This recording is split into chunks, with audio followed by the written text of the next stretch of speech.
বেশ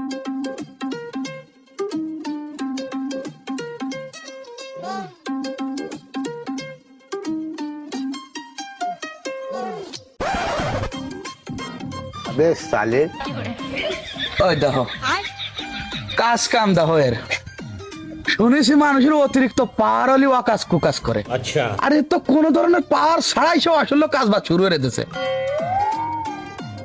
अब तू गया बेटा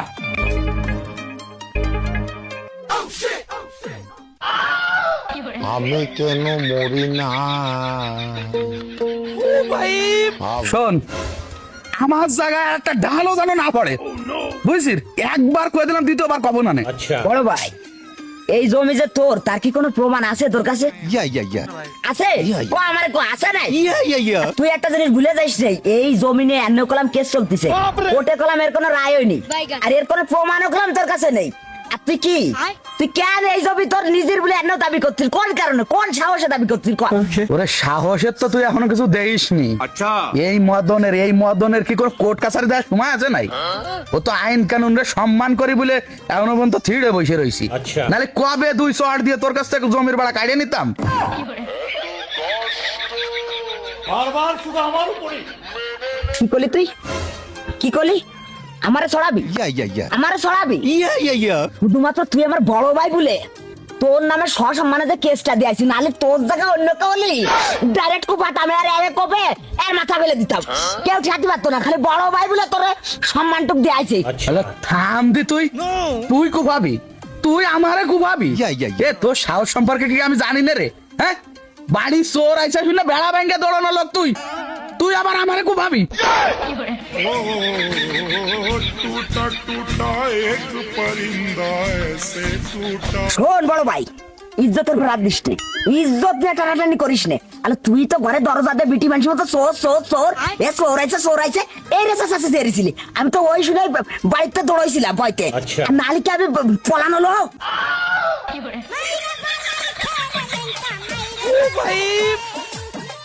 শোন খোকা, আমি এই জায়গায় আমার সাহসিকতার পরিচয় দিতে আসিনি। আমি যেটা করতে আইছি সেটা ক্লিয়ার করে করছি, শুনে রাখ।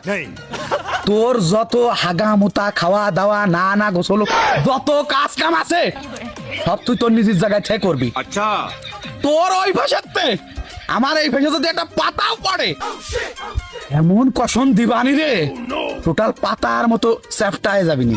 এ বড় ভাই, এই তুই কেন বহুত কথা করছিস ভাই, বহুত কথা করছিস। अच्छा আমি এবার তোর একটা কথা, এই কথাটা তুই কান খুলে শুনে রাখ। তুই তো সালা তোর বউ, তোকে যদি ছায়াও আমার এই জমির এই করে আসে না, মানে ডাইরেক্ট ছায়ার পরে কম হবে না।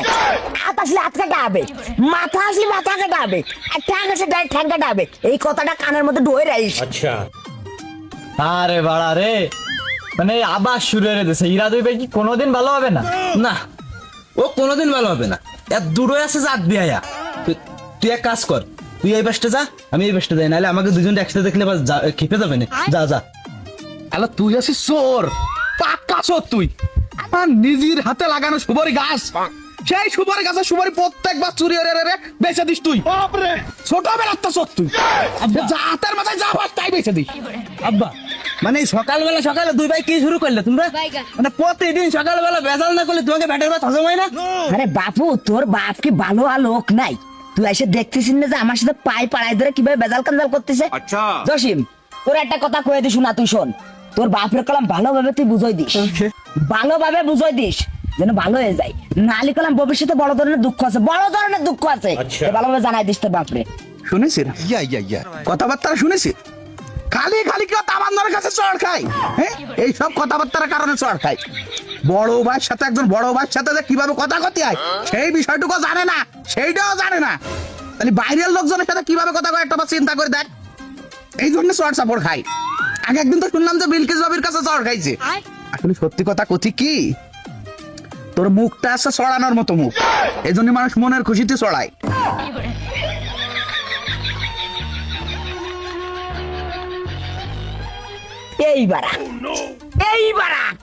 এইবার কলাম বড় ভাই, তুই কলাম লিমিট ক্রস করেছিস, সীমা অতিক্রম করেছিস, সীমার বাইরে চলে গেছিস।